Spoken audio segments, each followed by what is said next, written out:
श्रुतिस्मृतिपुराणानाम् आलयं करुणालयं नमामि भगवत्पादं शङ्करं लोकशङ्करं शङ्करं शङ्कराचार्यं केशवं बादरायणं सूत्रभाष्यकृतौ वन्दे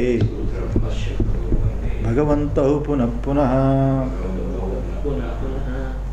ईश्वरो गुरुरात्मेति मूर्तिभेदविभागिने व्योमवद्व्याप्तदेहाय दक्षिणामूर्तये नमः। वसुदेवसुतं देवं कंसचाणूरमर्दनं देवकी परमानन्दं कृष्णं वन्दे जगद्गुरुं। कामैस्तैस्तैर्हुतज्ञानाः प्रपद्यन्त्येऽन्यदेवताः तं तं नियममास्थाय प्रकृत्यान्यता स्वया। यो यो यां तनुं भक्तः श्रद्धयार्चितुमिच्छति तस्य तस्याचलं श्रद्धां तामेव विदधाम्यहं। सतया श्रद्धया युक्तः तस्याराधने मीहते लभते च ततः कामान् मय्यैव भीतान् हितान्। अन्तवत्तु फलं तेषां तद्भवत्सल्पमेधसां देवान् देवयजो यान्ति मद्भक्ता यान्ति मामपि। अव्यक्तं व्यक्तमापन्नं मन्यते मामबुद्धयः परं भावमजानन्तो ममाव्ययमनुत्तमम्। अव्यक्तं व्यक्तमापन्नं मन्यन्ते मामबुद्धयः परं भावमजानन्तो ममाव्ययमनुत्तमम्।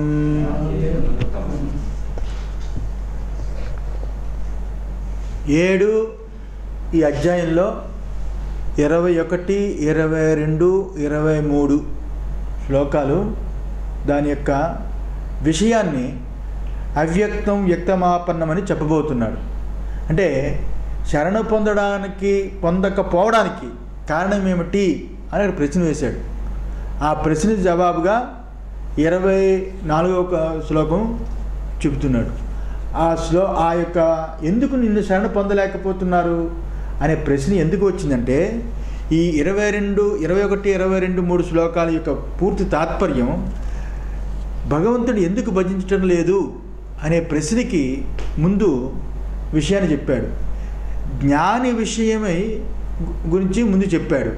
వాసుదేవ సర్వమితి అని ఆ రకంగా తెలుసుకుని ఆత్మజ్ఞానం సర్వము ఆ పరమాత్మయే వాసుదేవుడే అని అనుభవపూర్వకంగా తెలుసుకున్నాడు. ఇంతవరకు ప్రణవాన స్వామి నేను మాట్లాడుకుంది అదే. అన్నీ వదిలిపెట్టి తనువు మనస్సు దానికి తనిగే గాయాలు దెబ్బలు అన్నీ చేసి ఒక్కసారి అన్నీ వదులుకుంటే భగవంతుడు ఎలా ఉంటాడు, భగవంతుడు అంతరాత్మగా ఎలా కాపాడుతుందో అప్పుడు అనుభవానికి వస్తుంది. నిజం, అది సత్యమే కదా. పూర్తిగా వదిలిపెట్టిన వాడిని భగవంతుడు ఎలా చూస్తాడు, అన్యదా శరణం నాస్తి త్వమేవ శరణం అన్నప్పుడు ఎలా చూస్తాడనేది ఆ సంఘటనలోనే తెలుస్తుంది. అంతవరకు ఇది పాఠమే, అనుభవంలో అక్కడ తెలుస్తుంది. అలాగే ఆత్మజ్ఞాని సర్వాన్ని త్యాగం చేసి శరణు పొందినవాడు ఎవరైతే ఉంటాడో సర్వం వాసుదేవ మితి అని ఈ రకంగా తెలుసుకుని ఉన్న మహాత్ముడు. అయితే అటువంటి జ్ఞాని లభించడం కష్టమని భగవంతుడే చెప్పాడు. అటువంటి జ్ఞాని లభించడం అనేది చాలా కష్టం, అది దుర్లభం. వాసుదేవుడే సర్వం అనడానికి రెండు దృష్టుల చేత చెప్పొచ్చు. ఎందుకంటే వాసుడు సర్వానికి కారణస్వరూపుడు, సమస్తానికి ఆయనే కారణస్వరూపుడు. వాసుదేవుణ్ణి వదిలి ఏది ఉండదు అనేది మొదటి ఎరుకది, తెలివి. వాసుదేవుణ్ణి వదిలి ఏమీ రెండవది లేనిది అనేది మొదటి తెలివి. ఆయనే సర్వదేవత ఉన్నాడనేది రెండవ తెలివి. రెండు రకాల తెలివి ఉన్నది. ఒకటి, ఆ పరమాత్మైన వాసుదేవుని వదిలి ఏ వస్తువు లేదు, సర్వము ఆయనే, ఆయనే సర్వము, సర్వము ఆయనే. అంతేగాని కారణము కార్యము ఈ రకంగా లేదు. ఆయనే కార్యంగా కనిపిస్తున్నాడు, ఆయనే కారణస్వరూపుడై ఉన్నాడు. అలాంటి సర్వము ఆయనే అనేది మొదటి తెలివి. రెండవ తెలివి ఏంటి?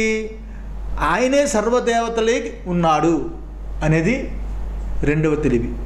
ఈ రెండవ జ్ఞానాన్ని కొంచెం ఆలోచిస్తే పరమాత్మ సర్వదేవతామయుడున్నాడు అని కదా అంటుకుంటున్నాం. అలా ఉన్నప్పటికీ పరిచ్ఛిన్న భావంతో ఉన్న దేవతల యందు ఒక్కొక్కటి వేరు పరమాత్మ ఇక్కడ కాదు.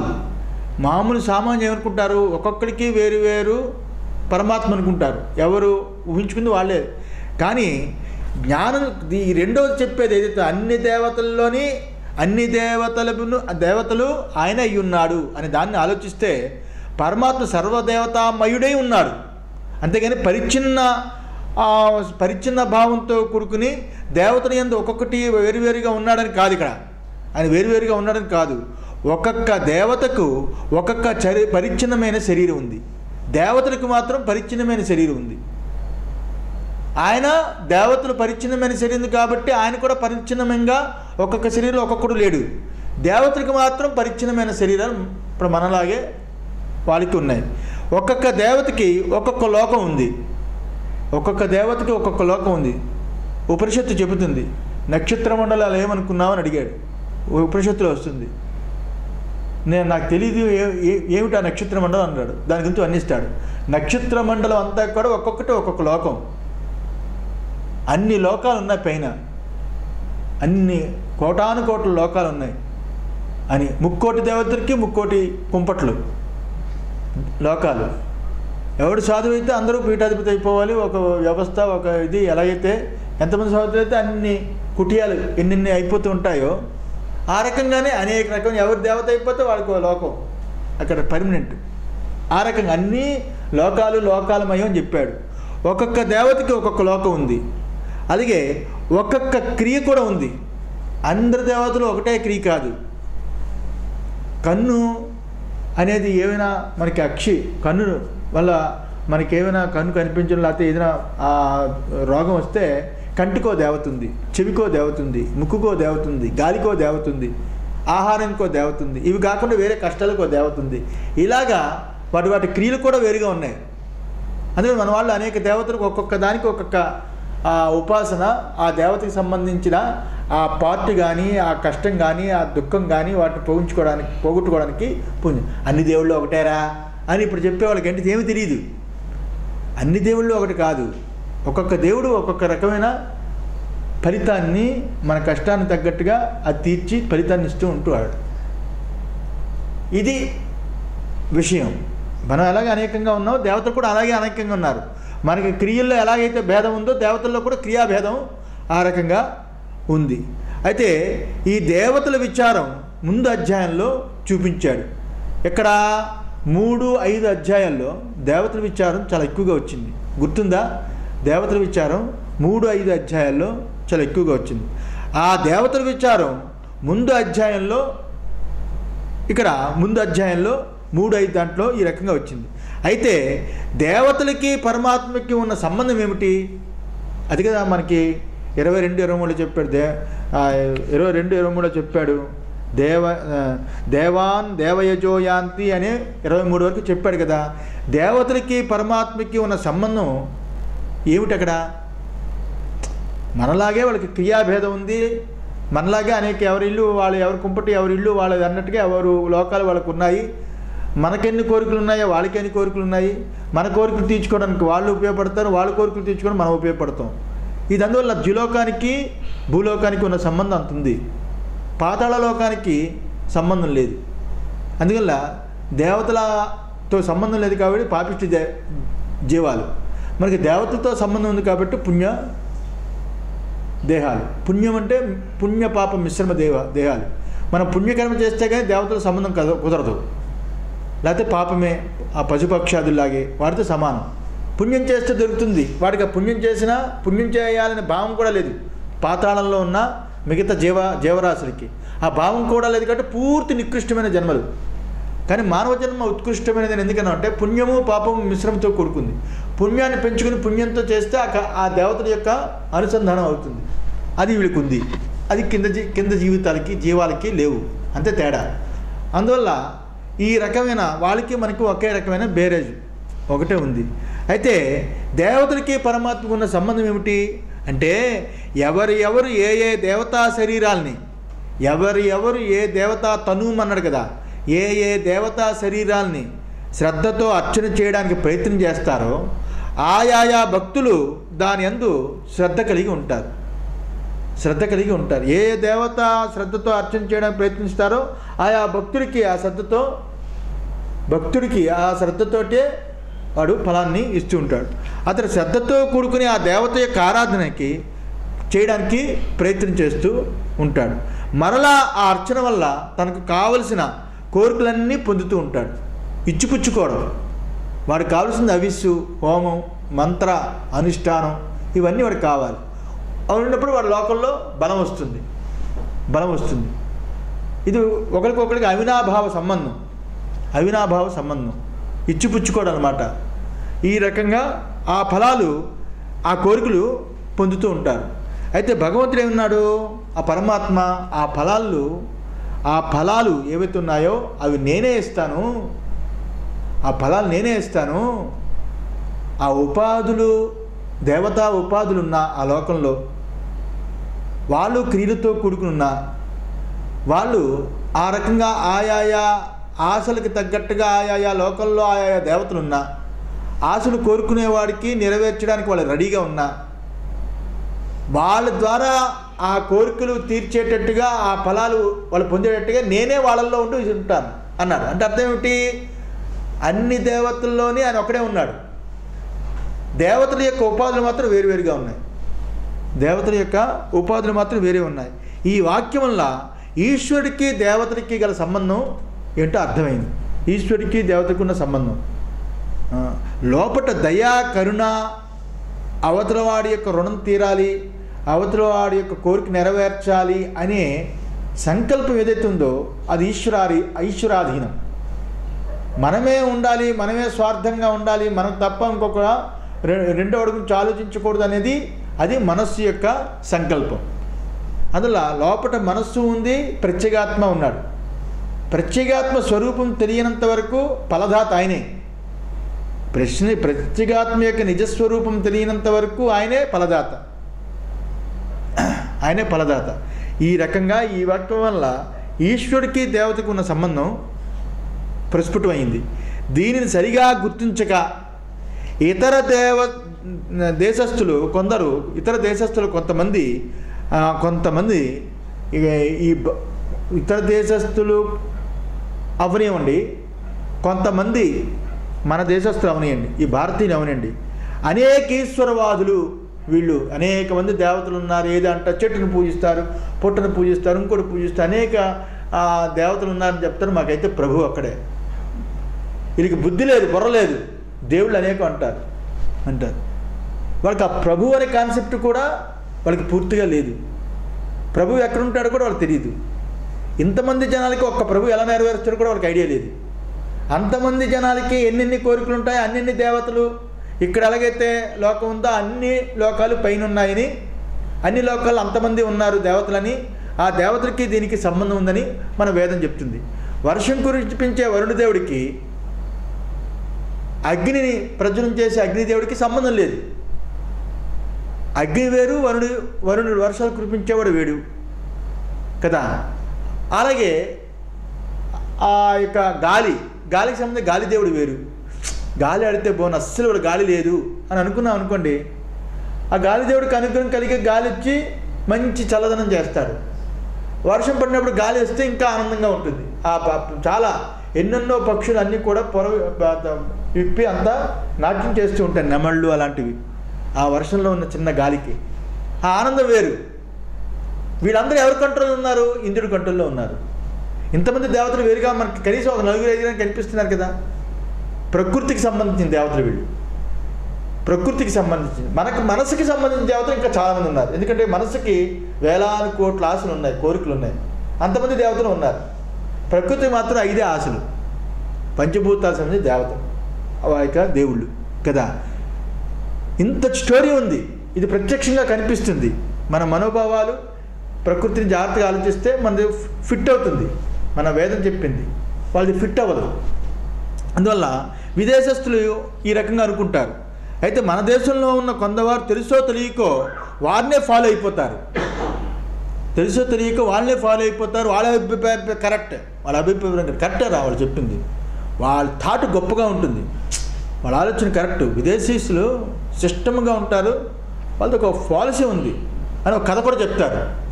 ఏంటి, ఒకడు గోతులో పడిపోయారు, ముగ్గురు పడ్డారు. ఒక క్రిస్టియన్, ఒక ముస్లిం, ఒక హిందూ. ముగ్గురు పడితే క్రిస్టియన్ ఏమో ప్రభువు అన్నాడు, వాడు వచ్చి రక్షించాడు. అల్లా ఏమో అల్లా అన్నాడు, అంటే మహమ్మద్, వాడు వచ్చి రక్షించాడు. హిందూ ఏమో ఎవరి పిలవాలో తెలియలేదు, అతను ఎవడు రక్షించలేదు. ఈ దిక్కుమాల కథలు పిల్లలకి చెప్పి ఎంతమంది దేవుళ్ళు అని ఈ రకంగా చెబుతారు. ఈ రకమైన భారతీయులు కూడా ఇలా తిరుగు తక్కువ అభిప్రాయం ఉన్నవాళ్ళు ఉన్నారు. అయితే దాని తత్వం వేదంలోనే చెప్పింది, వేదంలోనే చెప్పింది. బృహదారణ్యకోపనిషత్తులో విదగ్ధ సాకల్యుడు అని ఉన్నాడు. విదగ్ధ సాకల్యుడు గుర్తుందా? విదగ్ధ సాకల్యుడు, అతనికిను యాజ్ఞవల్కుడికి ఇద్దరికి సంవాదం అవుతుంది. విదగ్ధ సాకల్యుడని అతనికిను యాజ్ఞవల్కి సంవాదం అవుతుంది. ఆ సంవాదంలో విదగ్ధ సాకల్యుడు యాజ్ఞవల్కుడికి, నువ్వు ఇందులో నాకు చెబితే నీకు 1000 గోవులు దానం చేస్తాను, 10,000 గోవులకి దానం చేస్తాను,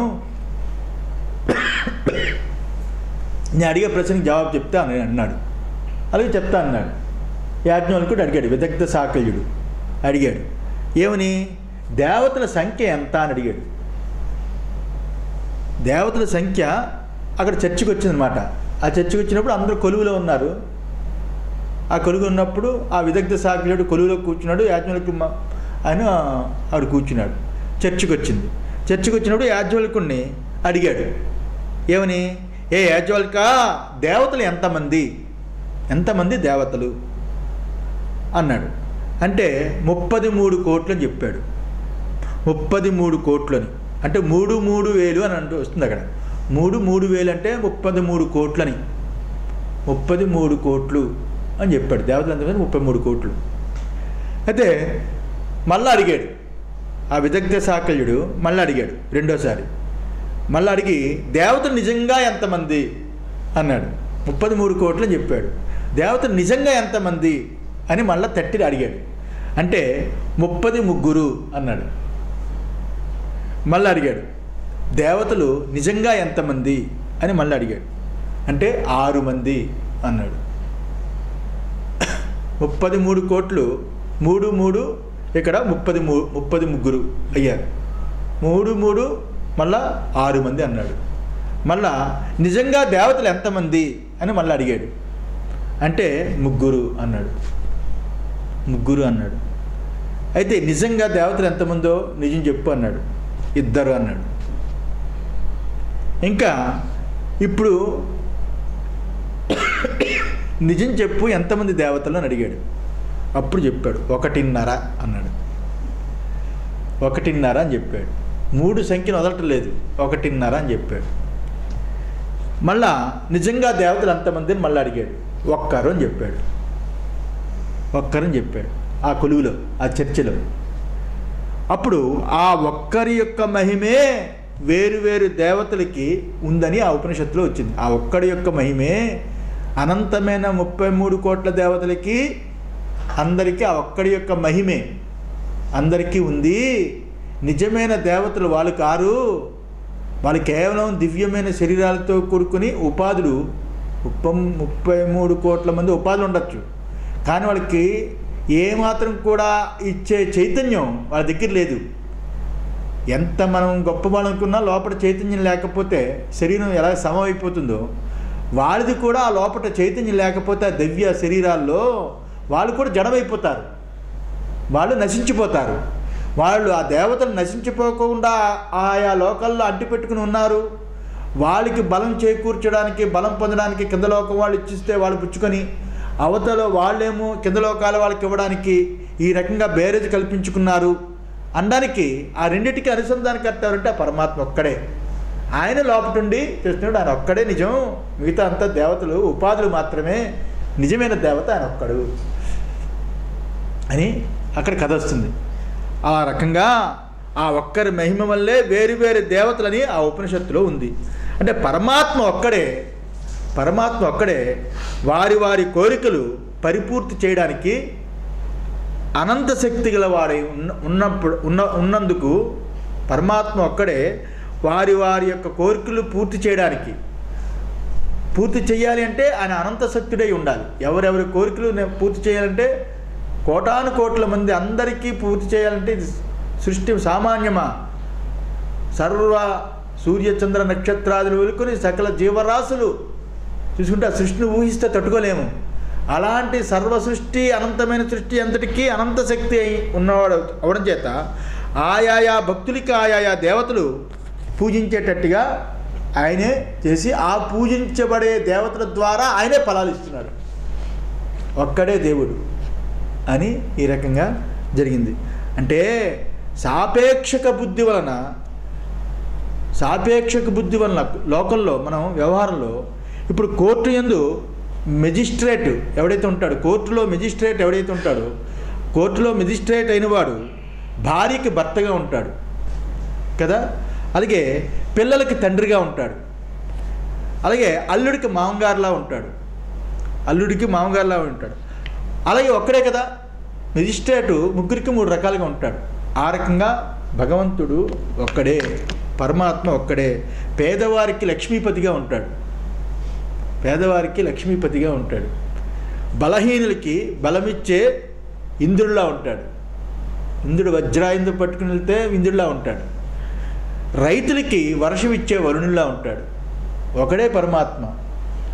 ఆయన్ని ఆ రకంగా ఆ యొక్క ఉపాధిని బట్టి, వాళ్ళ కోరికని బట్టి ఆయనే ఆ రకంగా కల్పన చేయబడ్డాడు. అందులో వేదం చెప్పినట్లే నిజానికి వేదం ఏదైతే సూత్రం చెప్పిందో, ఏదైతే వాక్యం చెప్పిందో అదే సత్యం. ఏకం సత్ విప్రా బహుదా వదంతి. ఒకటే సత్ అయి ఉన్నది, అదే అనేక దేవతలుగా అదే పిలువబడుతుంది. అనేక రూపాలతో కూడుకున్న దేవతలుగా అదే పిలువబడుతుంది. ఉండేది ఒకే పరమాత్మ. ఋషుల దృష్టి భేదం చేత వేరువేరు దేవతలుగా పిలిచారు. ఋషుల యొక్క దృష్టి వాళ్ళ భేదం చేత వేరువేరు దేవతలుగా పిలిచారు. ఎందువల్ల? లోకం కోసం. ఋషులకి తెలియక కాదు, లోకం కోసం వేరువేరు దేవతలుగా పిలిచారు. ఆయా దేవతలకు సంబంధించిన మంత్రానుష్ఠానాలు, బీజాక్షరాలు అన్నీ కల్పించారు. అనుసంధానాన్ని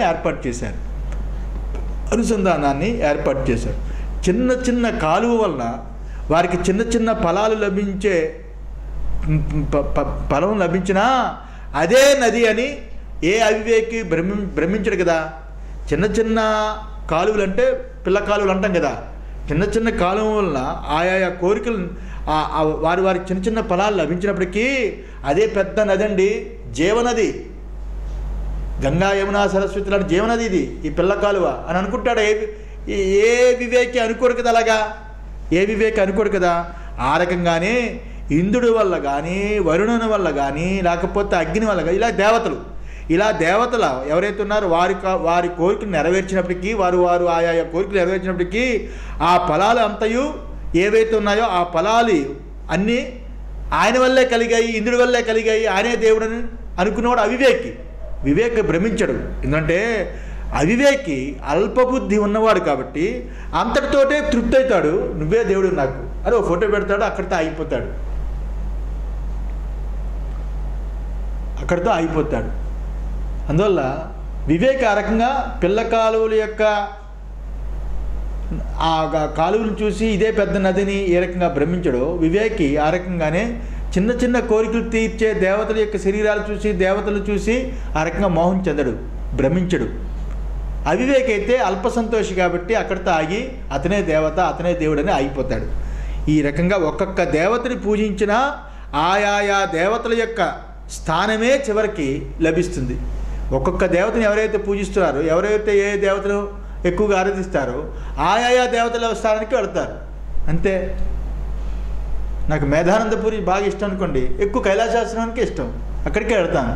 స్వర్గాశ్రమానికి ఎందుకు వెళ్తాను? స్వర్గాశ్రమంలో ప్రణవానంద స్వామి ఇష్టం అనుకోండి, స్వర్గాశ్రమానికి వెళ్తాను, ఇంకెక్కడికి వెళ్ళను. ఏది నేను బాగా ఇష్టపడి దేన్ని ఎక్కువగా పూజించి ఎక్కువ మనసులో ఆరాధిస్తుంటానో అదే లోకానికి వెళ్ళి ఆయనతోటి చర్చించుకుంటూ ఉంటాను. అతను విసుగొచ్చినప్పుడు కింద దోచేస్తాడు. అది అండర్స్టాండింగ్. ఈ రకంగా అయితే వాసుదేవుడే సర్వమని ఎవడైతే తెలుసుకుంటాడో అలాంటి మహాత్ముడు మహాత్ముడికి మాత్రము వాసుదేవుడే సర్వదేవతలకి ఒకే పరమాత్మ ఉన్నాడని ఎవడైతే తెలుసుకుంటాడో వాడు మాత్రం వాసుదేవుడిని పొందుతాడు. వాడు మాత్రము వాసుదేవుడిని పొందుతాడు. అందుకనే దేవాన్ దేవయజోయాంతి, దేవతలు ఆరాధించే వాళ్ళు దేవతలు పొందుతారు, ఆ లోకానికి వెళతారు. మద్భక్తయాంతి మామపి, నన్ను మాత్రం అన్నట్లు సర్వం వాసుదేవుడు అని ఎవడైతే తెలుసుకుంటాడు వాడు నన్నే పొందుతాడు అని చివరిలో చెప్పాడు కదా, అది దానికి అర్థం, నన్నే పొందుతాడు.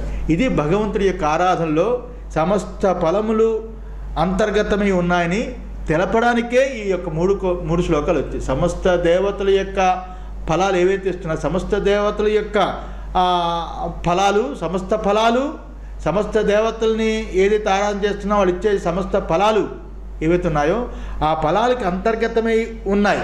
ఎవరు అంతర్గతము? వాసుదేవుడు అంతర్గతం ఉన్నాయి. అది తెలియనప్పుడు ఆ దేవత దగ్గరికి వెళతాం. వాడు కొంచెం అహంకారంతో ఉంటాడు.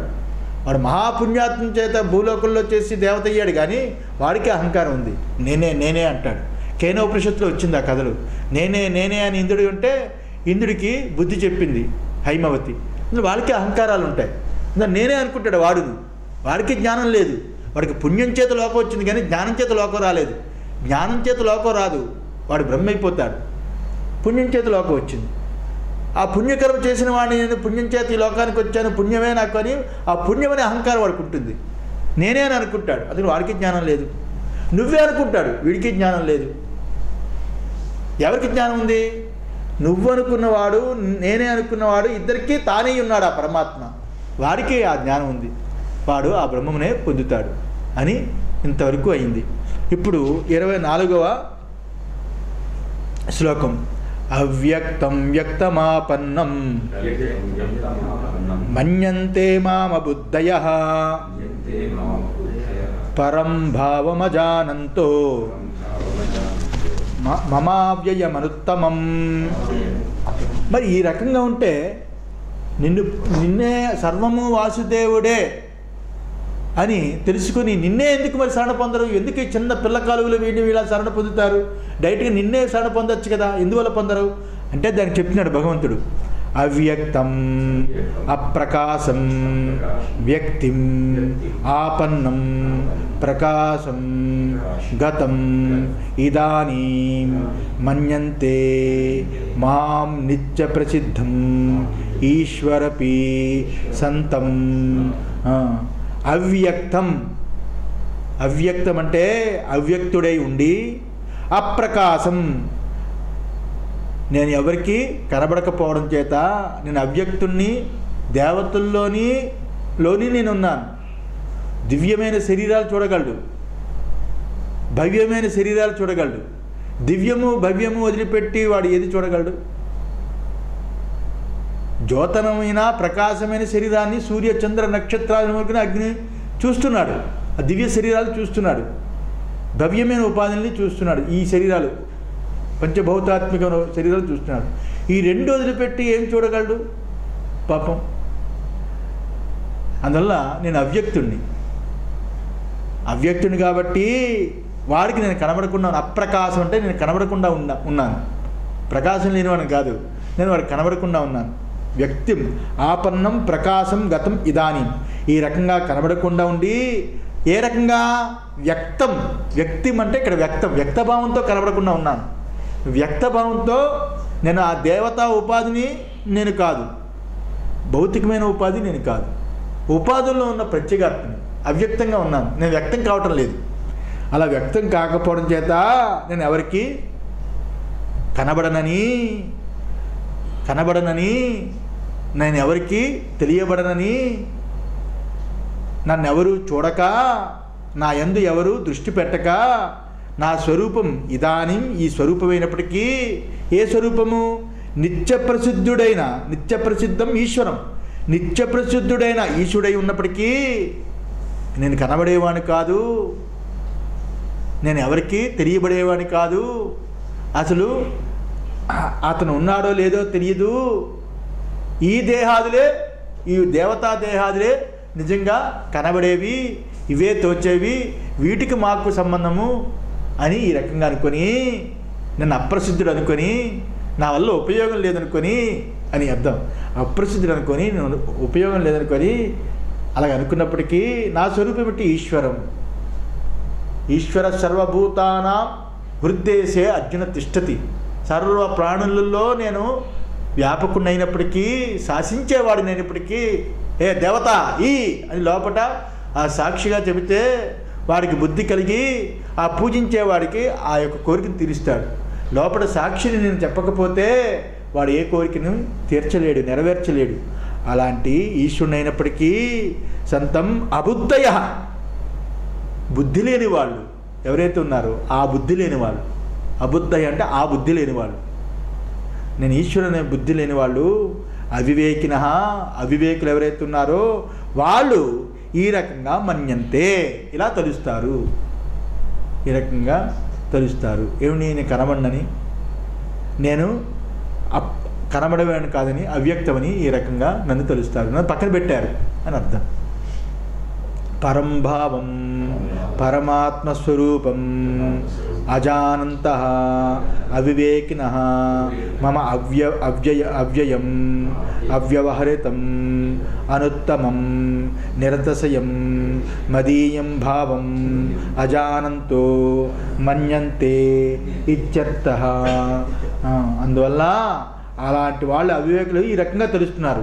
అలాంటి అవివేకులు ఎవరైతే ఉన్నారో నా అవ్యయమైన అంటే వ్యయము లేని, అవ్యయమైన అంటే వ్యయము లేని, అనుత్తమమైన నిరతిశయమైన ఆ యొక్క పరభావం ఏదైతుందో, ఆ స్వరూపమైన భావం ఏదైతుందో, ఆ పరమాత్మ స్వరూపమైన నా స్థితిని తెలుసుకోలేక ఈ రకంగా నన్ను మన్యంతే తెలుస్తున్నారు అని అర్థం.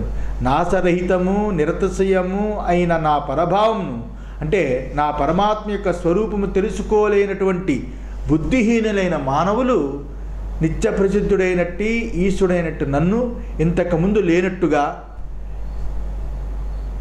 ఇతడు వ్యక్తభావంతో ఉన్నట్టుగా, ఇంతకుముందు నేను లేనట్టుగా, ఇప్పుడేదో వ్యక్తభావం అయినట్టుగా ఈ రకంగా ప్రకటన అయినట్టుగా నన్ను తెలుస్తున్నారు. ఇంతకుముందు నేను లేననుకుంటున్నారు.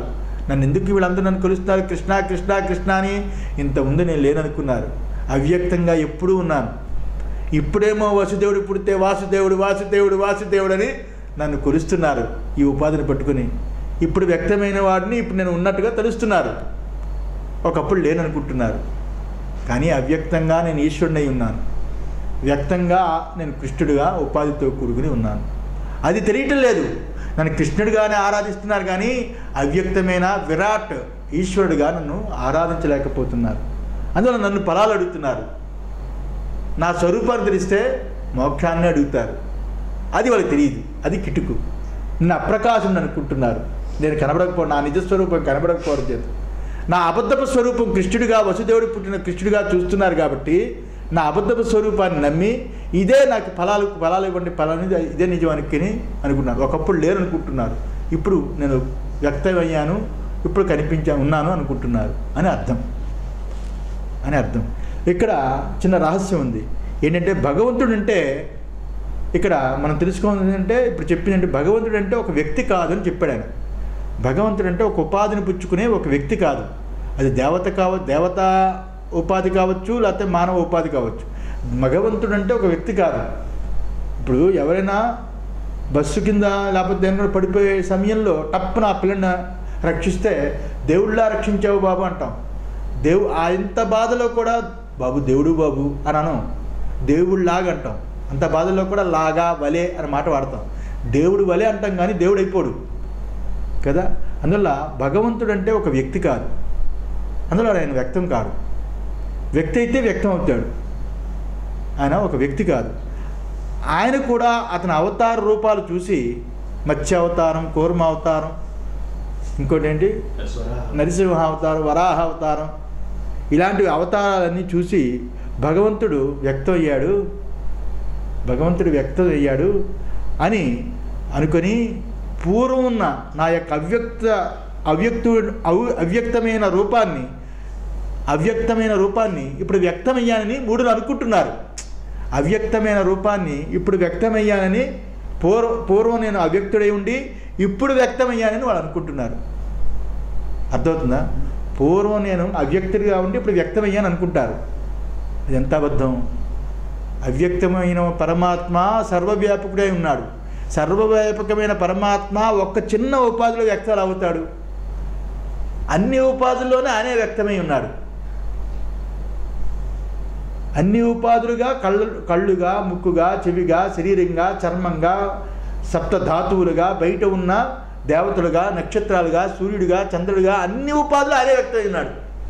ఎందువల్ల పరమాత్మ కంట ప్రకృతి వేరు కాదు. పరమాత్మ యొక్క వికల్పమే ప్రకృతి.